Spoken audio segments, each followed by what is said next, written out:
Hey guys, this is Bearwire doing my second video in this three-part series for HUSNG.com. And what we have here is we are playing a $100 deep stack on full tilt against a random opponent. I sat first, and this is the first hand of the match as far as I can tell.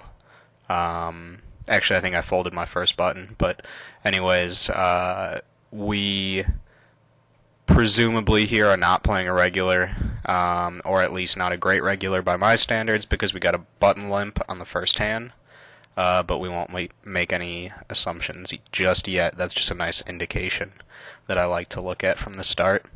So first hand here, we get 10-3 suited in the big blind, and I think it's pretty standard to check here. I would be raising his limp with probably any Broadway card, most suited aces and pairs like sevens or better, give or take.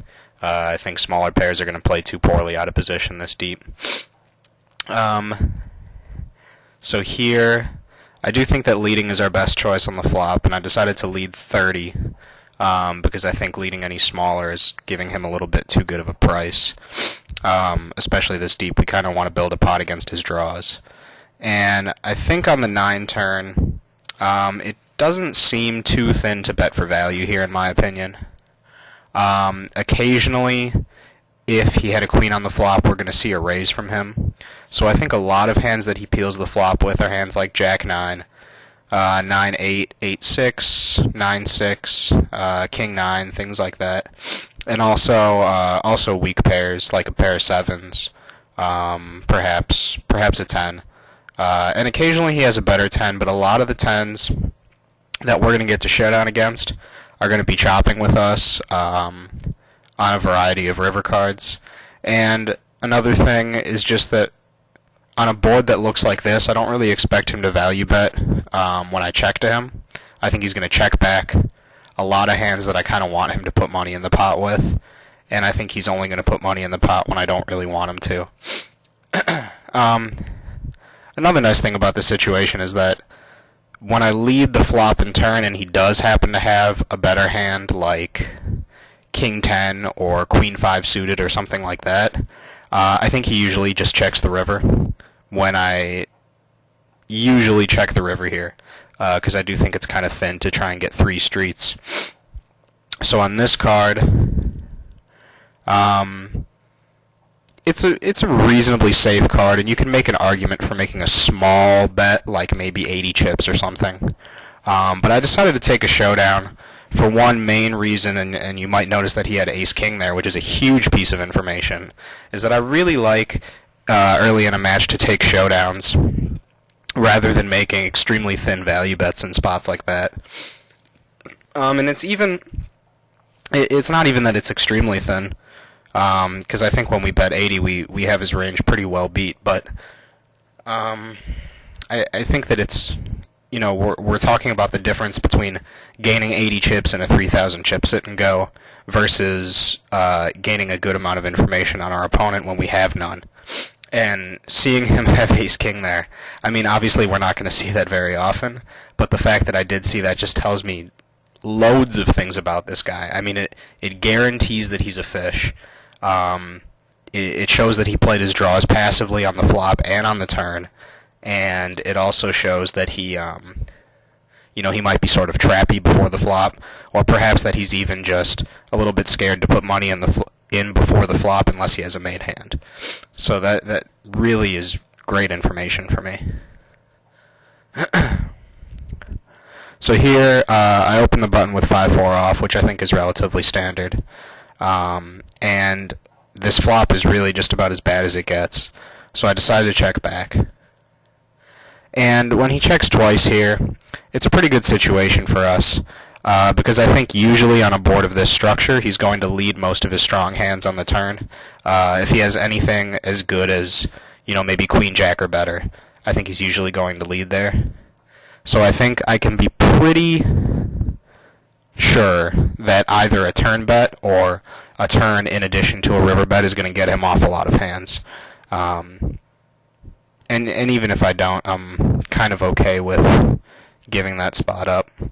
Or rather, I'm kind of okay with losing that spot if it gives me, the information that he check called a king in that spot. That's pretty nice for me to figure out early. So this hand is really strange. I decided to lead the flop mainly because I think that against him, someone who not only is going to limp a lot of hands that beat Queen 4 pre-flop, things like King Jack, which I can bluff pretty easily in this spot, but also the fact that he's going to play a lot of his draws very passively and really not put me in any tough spots where I'm going to have to fold this hand that has pretty decent equity with an over, a gut shot, and backdoor spades. So when I check to him, I think usually what happens is just we either check to showdown or he's going to bet with like his pairs or whatever, and I'm going to be forced to fold a hand that has decent equity. So personally, I prefer betting here. I just think that against an extremely passive player who's going to continue to the river pretty weakly, I like to lead a variety of hands that basically in situations where I think I'm going to have profitable bluffs across a few streets, and also the fact that I have so many different ways to improve on the turn in the river with backdoor spades, with a gut shot, and with an overcard. So, having said all that, when I get here to the turn, it's an obvious value bet. I'm going to really easily get 3 streets of value against this guy from something like a 5, a 6, or a straight draw, or a flush draw. But when he min-raises on the turn, that's somewhat cause for concern. Usually I would imagine that this means that he's not drawing, that he has a made hand which he believes is best. But the fact that he chose not to make it bigger, usually in my experience, means that his hand really isn't like extremely strong. It's possible that, certain players will make this raise with extremely strong hands, but the fact that he lays me such a good price means that I don't need to be too concerned about rare hands like sets. So I do think that peeling here is the best play. I think it's too thin to do anything else. To 3-bet I think is too thin for value, because like I said, I don't think he has any draws. So I decided to lead the river here, mainly because I run the risk of putting in money here against a better queen, but at the same time, I do think a lot of his range is going to be a queen or worse, and I don't think he's going to have a deuce here. I think that's a pretty big stretch to think that he would min-raise the turn with a deuce, thinking that his hand is good. But I was thinking more along the lines that he would have something like 7s, or perhaps ace-6, or 7-6, or something like that. And I think that when I call the turn, that sort of, for a lot of fish, is going to set off alarms in their head and just think like, oh, he called, he must have something. See, it's sort of like their informational raise on the turn, and once they find out that you continued on the turn, they shut down. So I'm a little concerned about not getting value here. And while it might be a little bit thin if he happens to have, I don't know, maybe floated with Queen Jack, keep in mind that I have the Queen of Spades here, so I don't need to be concerned about him having Queen X of Spades. So I do think that significantly cuts into the amount of ways he can have a queen, although obviously he can have Queen 3 and Queen 4, which I'm chopping with, so that's not really a big deal. But I do think that because I have the Queen of Spades, because I have the Queen of Spades blocker, and because in my experience I'm not going to see a draw here, then I think that leading the river for a reasonable size bet is a pretty good play, just to get value out of hands like I said, like 7s, 7-6, ace-6, etc. So by now that we've sort of verified that he's extremely passive and pretty easy to play post flop, I'm going to be opening every button, or very close to every button. I think that with deep stacks, it's very easy to play every button against someone like this player, and I also think that when I raise his limps, I'm going to be raising 4 times the blinds just to sort of build a pot against a range that I would imagine will be much weaker than my range. I think that's a pretty standard C bet.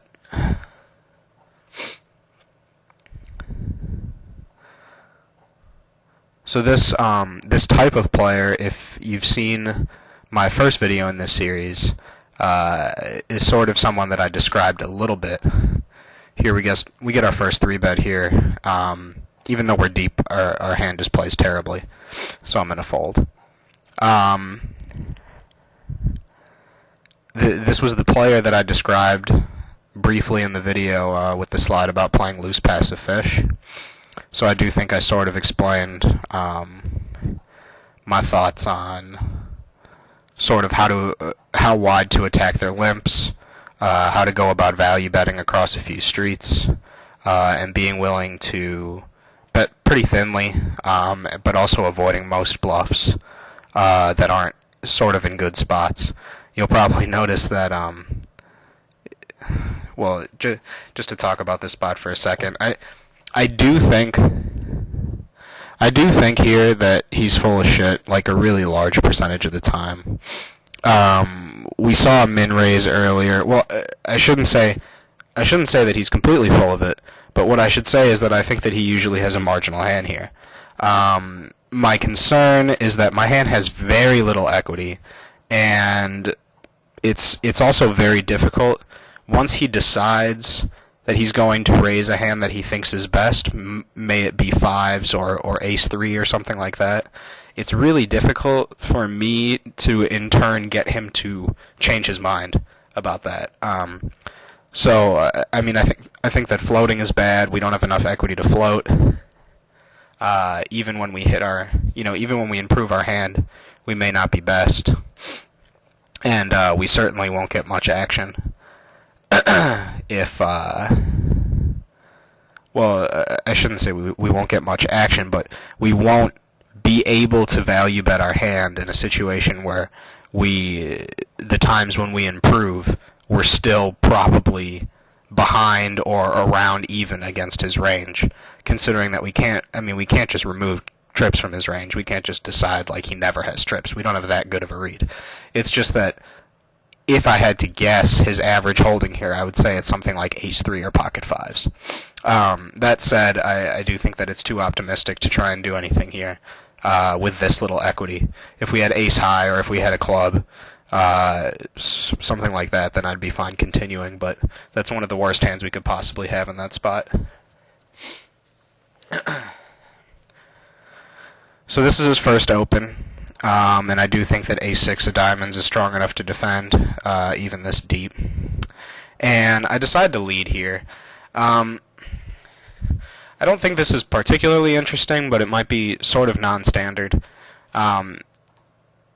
Despite the fact that this is his first open, I don't think that means, we only have 9 hands on him, so I don't think that means that he's necessarily has an overpair or something like that.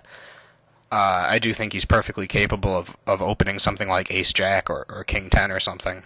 We just saw him slow play ace-king earlier. So, on a board like this, basically I don't expect this type of player to be bluffing close to ever. This is the type of guy who, when he has nothing, he doesn't bet. And when he has a draw, he tries to hit it. And when he has a pair, he bets it because he thinks it's best.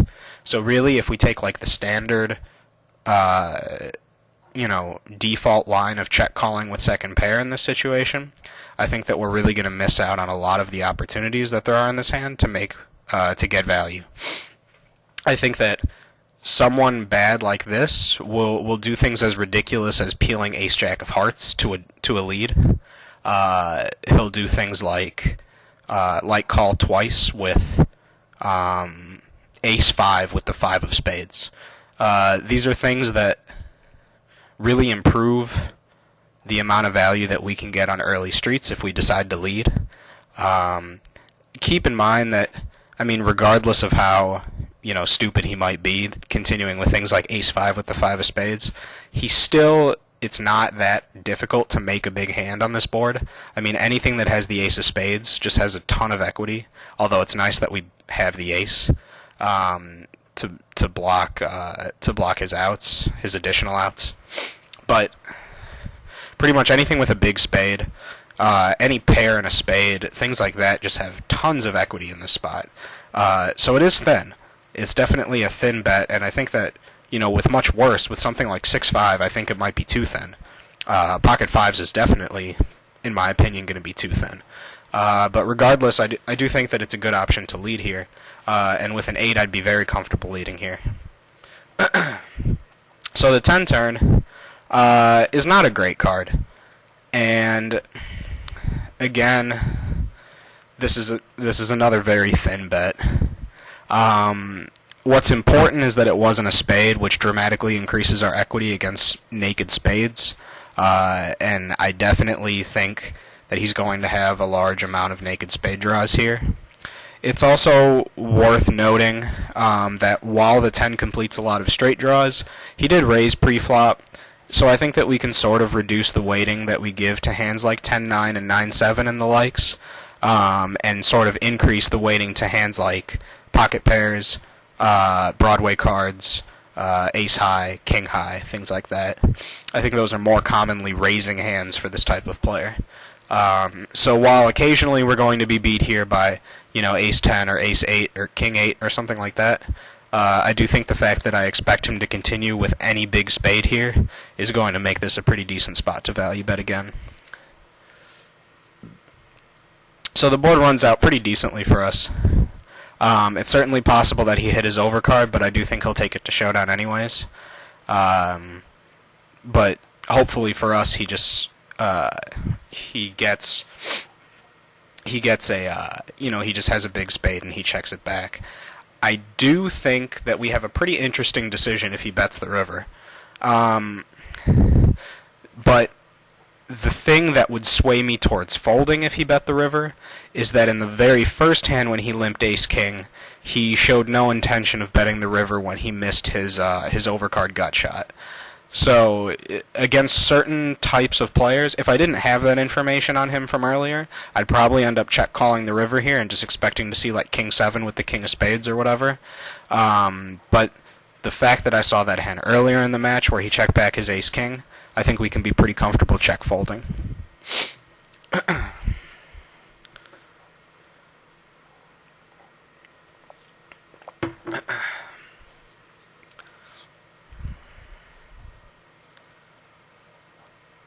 So here he limps, and this is sort of an in-between hand, in my opinion.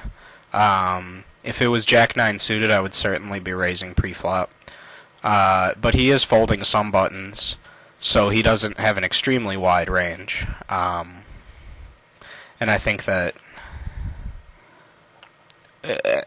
pretty much, I wouldn't mind raising, but I just decided to check, knowing that he's capable of limping some pretty big hands. I think that it's fine, just to sort of give up pre and hope to connect with the flop like we did.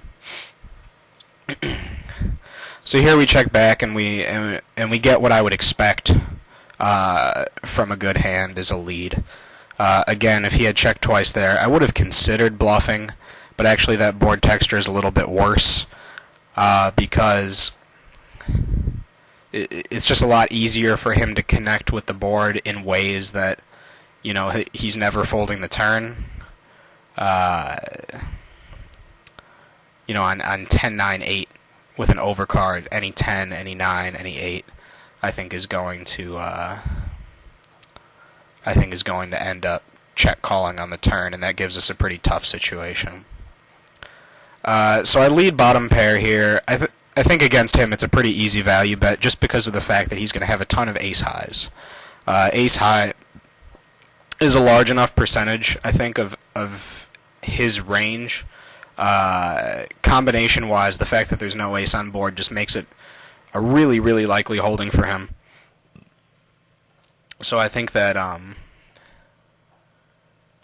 there's enough value there to lead, pretty much for the same reasons that I discussed earlier. I think that we can just value bet pretty thinly against him, get in money good against some bad draws, and then expect him to show down with hands that we're losing to. So I opened 6-3 here. The blinds went up, so I decided to open to 75 instead of 90. I'm not crazy about my change in sizing, but my hand is pretty weak here, so I guess that sort of leaned me towards the smaller raise size. I think if I was dealt at the first hand of 15-30 like jacks or something, I would certainly be 3xing it, and probably continuing to 3x from there on out, just because I sort of established that as my standard size. But what I'm concerned about is that as stacks start to get shallower, he's going to start 3-betting. Like, when he 3-bets, he'll start 3-betting to a size where I can't call as often as I might like to. So it sort of depends on how he ends up playing. I mean, we only have 15 hands on him so far, but you'll notice that his 3-bet percentage is roughly equal to his pre-flop raise. If you're not familiar with my HUD, it's the standard HEM, display. From left to right on the top row, we've got VPIP, which is 77 for him. Pre-flop raise, 15. Attempt to steal, 14, which is in HeadsUp equivalent to his button raising percentage. And 16.7 is his 3-bet percentage. And then on the bottom row, from left to right, we've got aggression factor. Then I believe C-bet is the blank. He hasn't had a chance to C-bet yet because he's only open once. And 50 is his fold to C-bet, and 14 is the number of hands. So knowing that there's a pretty decent chance that he just raises, regardless of position with the same set of hands. So, it wouldn't surprise me if his 3-bet was in like the 15 to 20% range, which is high enough that it might discourage me from opening 3x at what is currently about 85 big blinds deep. I might prefer to just make it 2.5x. Against players who are more passive, who call too much pre-flop and never 3-bet, usually I think a good adjustment against that is just to 3x at shallower stacks, because you're really not losing out on anything, since they're never forcing you to fold pre-flop. You're just getting to play bigger pots in position, which is perfectly fine for you. So here, he leads kind of small on the turn, and I'm left with a pretty interesting decision in my opinion. I'm not necessarily convinced that my raise sizing here is best. My thought in-game is that I've only seen him lead one other time before. The times when he has not led was when he check-folded. After I checked back the flop, the one time that I made a delayed c-bet with, I think, 5 high or something, some no-equity hand. So what I would expect here when he leads into me is essentially pairs. I mean, basically, he's a pretty passive player. I've established that already. He's playing a lot of hands pre-flop, and his aggression factor is 0.4. Obviously, it's a small sample, but just based on the way that he's played ace-king twice already, it's really obvious that he's a passive player. So I don't expect him to be leading draws here. I'm not really concerned about blowing him off of a draw with big sizing. Or I'm not really concerned about protecting my equity. Those aren't really things that are on the front of my mind right now. It's really just how do I get the most value out of pairs. So I do think that if I flat call the turn, I expect another poorly sized river bet. Essentially what I mean is that if he leads, here on the turn for 60 into 150, I'd expect him to lead on most rivers, if he leads, for like 110 into 270, or like 120 into 270, which kind of sucks for me, because then, I only get less than 200 total chips out of him when he has a hand like 5-6 or pocket 8s or something like that. So what I decided to do here, which is basically just me deciding, the most important thing in this hand is to maximize value against an ace. That's what I decided in-game was the most important thing to do against his range. I don't expect a ton of money really to get into the pot when he has anything else.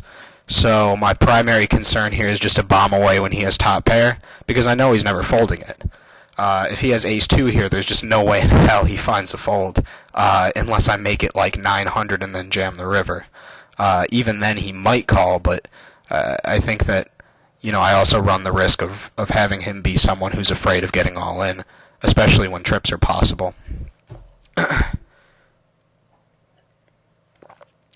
Excuse me. So I ended up going with this big raise sizing. And I do think it might miss out on a little bit of value from the times that he has a 5 or the times that he has pocket pairs. But I think the important thing to realize is that combination-wise, he has pretty much every ace in the deck in his range pre-flop, except for perhaps, ace-queen or something that he might 3-bet, or ace-king. But we've already seen him limp ace-king once. I mean, we saw him raise it once and limp it once, which is strange. But, he might have just raised it as like a gut reaction to losing the pot in the first place, and then he thought like, oh, that's what I get for slow playing. But I decided that against his range, which is certainly wide pre-flop and certainly contains a lot of 5s, I think that it's still we can't guarantee that we're getting a raise in the turn and a river bet out of a 5. So I think if we make it smaller, what we end up doing, if we make it like 250 here, what we end up doing is we get, an extra 200 chips out of a 5, but then we lose 100 chips again against an ace, and we lose a fraction of a river bet against an ace because we're forced to bet smaller on the river.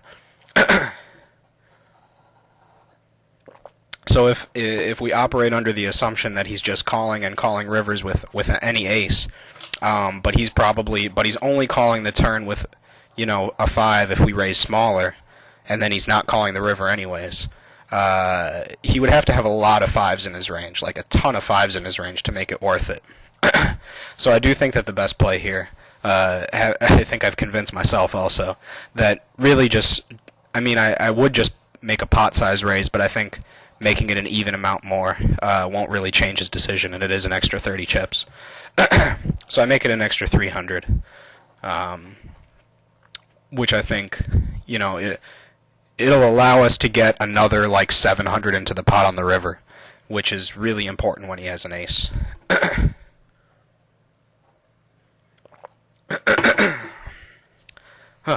Excuse me. So here I think Jack 7 I wouldn't raise pre-flop. I think it's too thin. And again, we just have a situation where we want to go for value against a lot of his draws. We get a raise, and you'll notice I just quickly folded. I just don't think that's a remotely tough decision against him. I think that we're always going to see a big hand trying to protect on that board texture, and he's just clearly, this is just about knowing your player type. He's just clearly not the type of player who's going to do anything there except call with a draw. So here I decided to c-bet bottom pair. You could make an argument for checking back against other players just to sort of get a safer turn because we don't really have that much equity even when he has a draw. But I figured because he's so passive and because he'll probably peel the flop with ace high and gut shots and things like that and pretty much never check raise us and put us in a tough decision, I think it's better just to value bet. Here I think close to the same thing applies. I guess in-game I decided that on this board, even against him, my equity is just really bad against the hands that he continues with. Even when... I guess I do have a 10 blocker, which is worth considering. Yeah, but... so... I guess the flop... I think the flop is close, but... again, going off of what I was saying earlier, we need to realize that every ace in the deck is in his pre-flop range, which isn't unusual, but... not only, ace-2 offsuit, but also, like, ace-jack and ace-queen. So he has more aces than the average player, and, having 76% VPIP puts a lot of suited hands in his range, so he's going to have a lot of flush draws, and those flush draws have pretty good equity against us. Most straight draws have additional outs against us. I just don't think that... he's actually, even given the fact that he's been passive and generally a bad player, he has folded to 2 out of 3 c-bets. So I don't think he's peeling like Queen 5 or King 8 or something. I think he's mainly just going to continue on the flop with, draws and pairs. So I do think that a flop c-bet here is kind of thin. And I'd rather just try and take my hand to showdown. And the other nice thing is that usually, if he has 10-9 here, he'll just check it down, and he'll let me get away from that for free. If he has pocket 10s here, which is awesome, because he wouldn't 3-bet that pre-flop either. I shouldn't say he wouldn't, but there's a chance that he wouldn't. These are the types of hands that are just going to check down because they're afraid of the ace, and that's awesome, because I get away free against those hands when I don't c-bet. So, basically what I'm saying is that I want to consider, what happens when the pot starts to get bigger when I'm choosing whether or not to c-bet. Because we are deep here, we do need to consider later streets. And really, with my hand and against him, I think as the pot gets bigger, I just hate my hand. So, this spot, unlike some of the other spots earlier, I just don't think they play out as easily, and I also think it's too thin. So obviously, once we get the river, once we river trips, we're going to value bet. Like I was hinting at earlier, if he's checking down hands as strong as 10-9, Queen Jack, pocket 10s, pocket 8s, things like that, we can actually bet pretty big here and expect to get called. I wouldn't go for like some, gay 45 or 60 bet against him, because I think pretty much what he's going to do is he's going to check call with pairs. So, noting the fact that he's passive enough to just check down with, oh wow, I forgot that hand. He called with, if you missed it, he called with King Queen High. Regardless, I think that against this type of player, we're missing out on value by not betting pretty big there. So Ace-2 of clubs, I think, is going to play well enough against his range. Really, it's just about how well our hand connects with the flop. Ace-2 suited connects with a pretty good amount of flops. And if I flop top pair, I'm pretty comfortable getting in a decent amount of money against him. So I think that I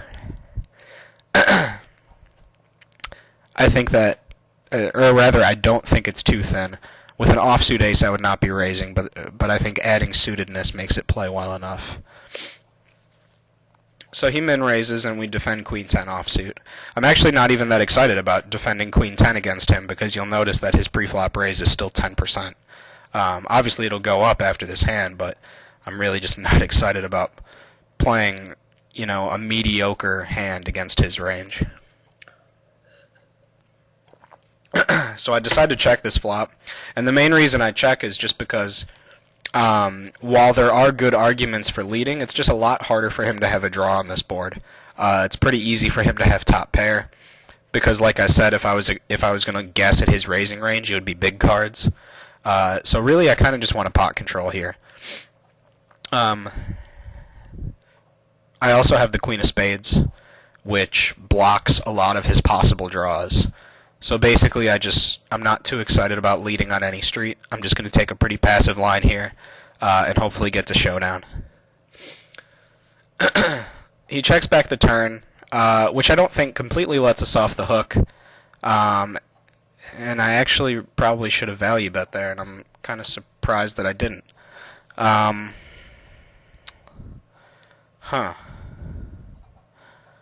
do think... This is strange. I don't actually remember this hand. I do think that he would bet most kings on the turn, or better, aces, king 10, sets, etc. I think that for the most part, he wants to protect when I check call against a variety of draws that I'm perceived to have here. So I really wouldn't expect. To be honest, I'm surprised I'm not totally surprised, but he took a pretty standard line here with eights, which is a little bit unexpected since he's not a standard player. But I do think that when he checks back on the turn, one of the best hands he can have is queens. If I had to give him like an arbitrary range, I would say it's something like sixes through queens, excluding tens, and some tens like Jack 10, Queen 10, Ace 10, perhaps 10-9, but probably not based on his stats. and some draws like Ace Jack and Ace Queen, which, like we saw in a previous hand, it would not be unusual for him to call our river bet with Ace Jack or Ace Queen. So really, I mean, I'd have to look at Poker Stove a little bit, because the combinations of better tens and the combinations of jacks and queens might make it so that he needs to call. I mean, we also block it. We do block queens, which is nice. So, I mean, really, I don't think it's too thin. I think that this is a bet on the river, and I think we should be leading about 160 into 240, give or take, and just expecting him to call with something like eights. It's unusual because this is actually, I mean, we're 21 hands in, but this is the first time I've taken a flop against his pre-flop raise. So I can't, I'm really just guessing here at his frequencies. I'm guessing at his range. But I do think that we can be pretty confident that he never has a king or better. Well, I shouldn't say never. He can have, a rivered flush. He can have a rivered set. But for the most part, he's going to have jacks. He's going to have a 10. He's going to have sevens, eights, and he's going to have ace jack and ace queen. And I think the fact that we can expect him to call with ace jack and ace queen when we lead for 160 really changes this from like a marginal spot to an obvious value bet. So I'm kind of disappointed that I didn't value bet there. And by the way, when I don't value bet, I am check folding because I do think he would be capable of betting something like ace 10, jacks, or queens, or obviously a rivered flush or a rivered set. And I just expect him to take hands like the one he did take to showdown. Again, I wouldn't recommend the line I took. I think it's a value bet. So here we get a pretty good flop to c-bet. The vast majority of the time he's going to have air. But the tricky thing is that with this type of flop, I think that, I mean, it might be a bit presumptuous, but I think that with his somewhat quick check call, usually that's indicative of some sort of drawing hand. Obviously, it's possible that he has something like deuces through fives here, but we've seen him make informational raises in the past. That small turn raise with queen 4. We've also seen him make that min raise on king 3, which I would estimate to be some sort of medium strength pair. So I do think that it would be pretty reasonable to anticipate a check raise from full houses here on the flop. Obviously, he might slow play quad sevens, but that's not nearly as many combinations as he's just going to be floating with like queen 10 here, hoping to hit a full house on the turn. So I think that on pretty much a blank turn card, we can try and bluff. When we I mean, it's not a total blank, and I would prefer bluffing like a deuce or a 4, because usually his floats are going to be overcards, and obviously the jack hits some overcards. But if you look at how wide his pre-flop range is, given that it's 80%, I know that he's folded to 2 out of 3 c-bets, but that's a pretty small sample. I think we can rely on him still floating the flop with like queen 8, king 5, things like that. Just kind of thinking that they have decent high cards on a board that is pretty innocent. I mean, to be honest, he's likely to have the best hand with queen or king high, so I wouldn't fault him for check calling. But I think he's going to play pretty straightforward and just fold the turn if he doesn't improve. This hand, or rather, the jack does introduce, straight draws and flush draws, but on a board with 3 sevens, I'm not. I mean, I just wouldn't expect him to peel again with like 10-9. I don't know why he would be drawing to a straight on this board. I mean, it's not totally out of the question, but he doesn't seem that bad.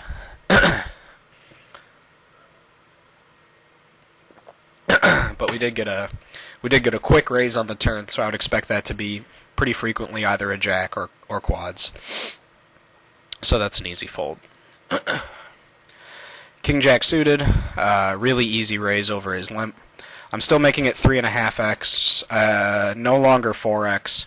I don't think 4x is necessary anymore because as stacks get shallower, it's going to be pretty easy for us to get all the money into the pot. And obviously 10 high dry is a great spot to c-bet, and we take it down. So here, I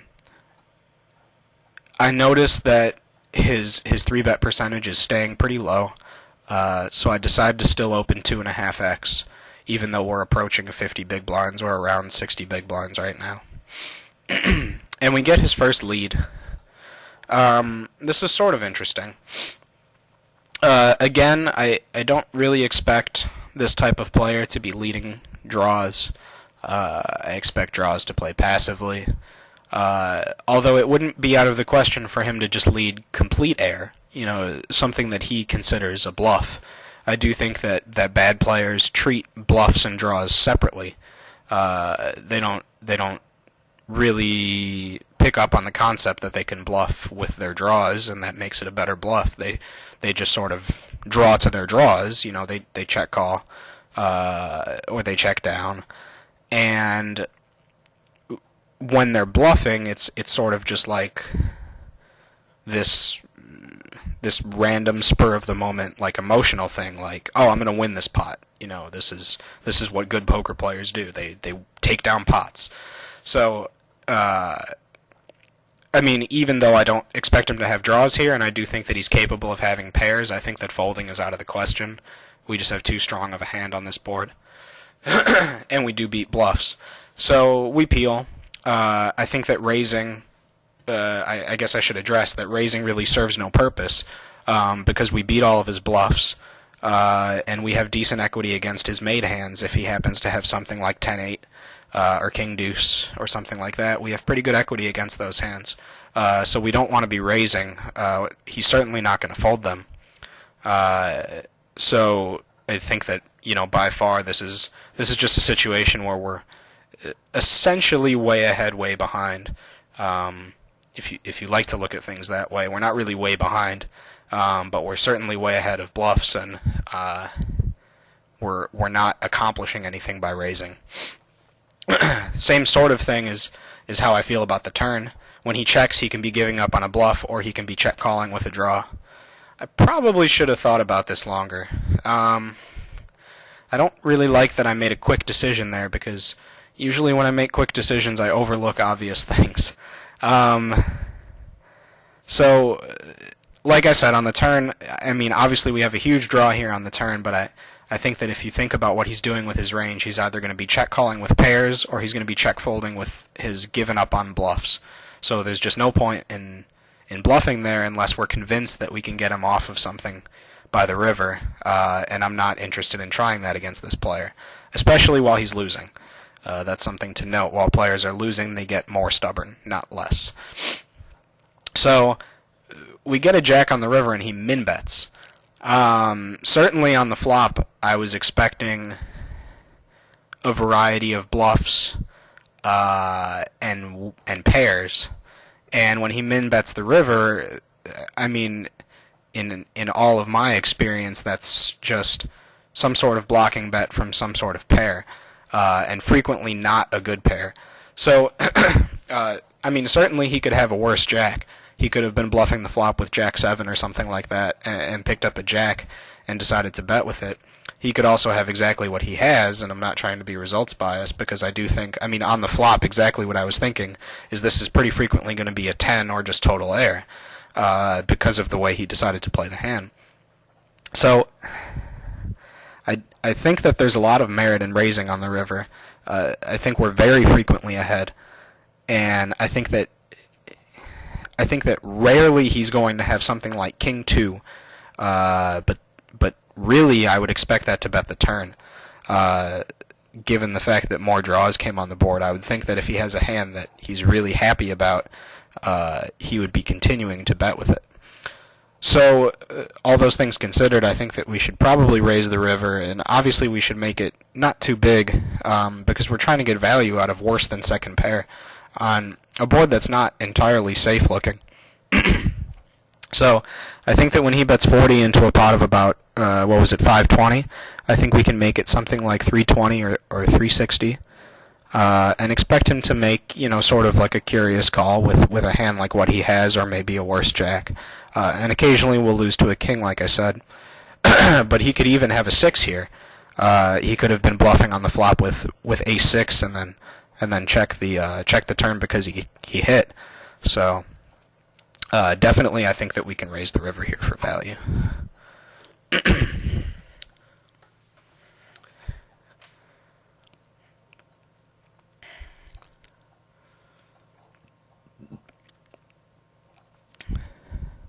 So here we have King 2 against his limp. I don't think that King 2 is strong enough to raise. And I don't think this board is particularly good.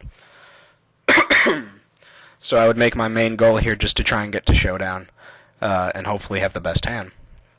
I don't think that we're going to successfully bluff him off of much of anything. And I do think we'll be good at showdown a decent amount of the time, just because when fish have air, they tend to just play it like they have air. They don't bet because they have nothing. Why would they bet?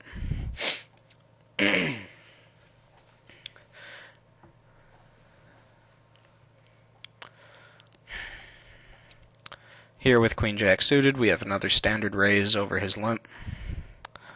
I think, yeah, 140 is fine. We're actually getting pretty shallow, and I could probably just start making it 120 if 140 is causing him to fold. Because I'm not really, I mean it's nice that when he folds because I pick up an immediate pot, but I don't hate it when he continues. I'm raising a pretty strong range. So here we raise King 2 and we get a call. I think this is a really obvious c-bet against him because checking back is not going to successfully induce bluffs. That's something I pointed out in my first video, that there's no point in trying to induce bluffs against the loose passive fish who doesn't bluff. That's just really just recognizing your player type. He's really just going to be looking to peel the flop with ace and king high, and that's my primary goal, is just to get value out of ace and king high in that spot.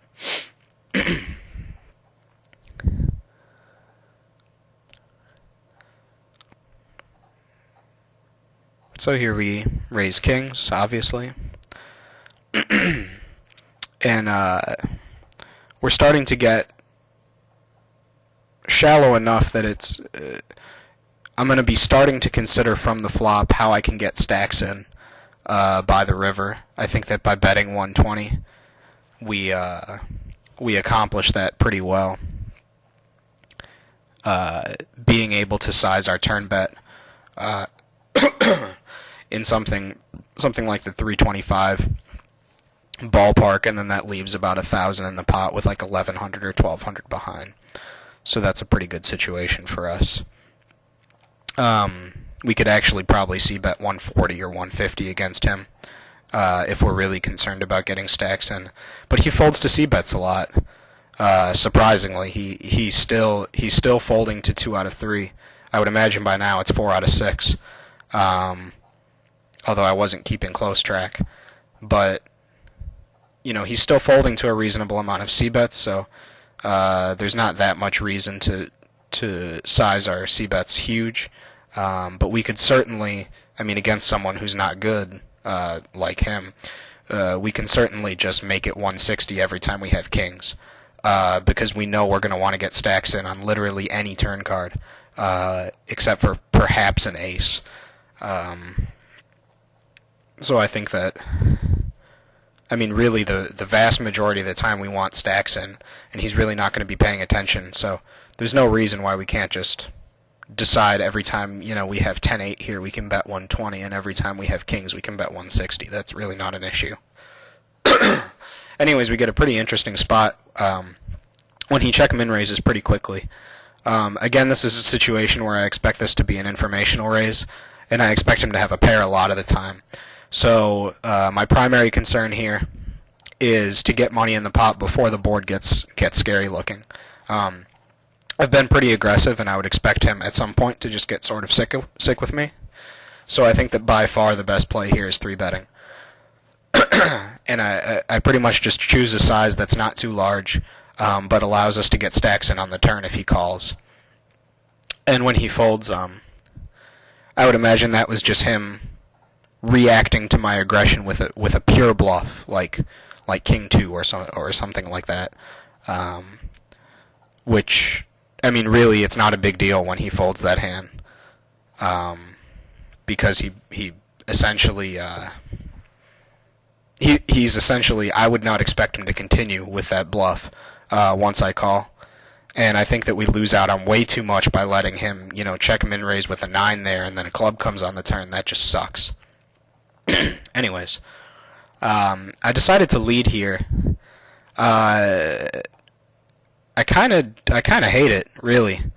I guess in game I was sort of falling in love with leading against this guy because it was working so well, and I do have some backdoor draws here to double barrel him in spots where he might only have weak pairs, but really, I mean, he's just limping way more often than he's raising. He can certainly have a lot of aces here, and he can certainly have a lot of draws here, so it's frequently going to take me 2 or 3 barrels to get him off of something, and that's just not really a plan that I like. So I'm not really crazy about my bet there. This turn card sucks for barreling, so I would assume that I shut down here. It doesn't make the board look any scarier, so it's not going to be able to let us bluff him off of a 5 or a 9 or anything.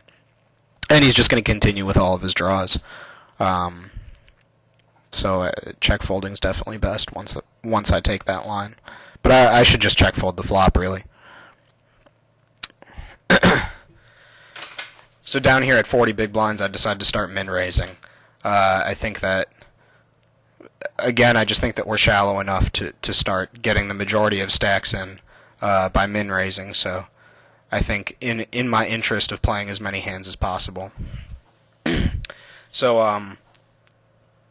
obviously this is a situation where what I was talking about earlier is that we want to set up our ability to get stacks in. If we bet 80 here on the flop, we will not be able to easily get stacks in if he goes check call, check call, check call. Excuse me. So my goal here is to bet a size that's not huge looking, but also large enough to get stacks in by the river. If he decides to check call a couple streets. So making it 110 accomplishes that.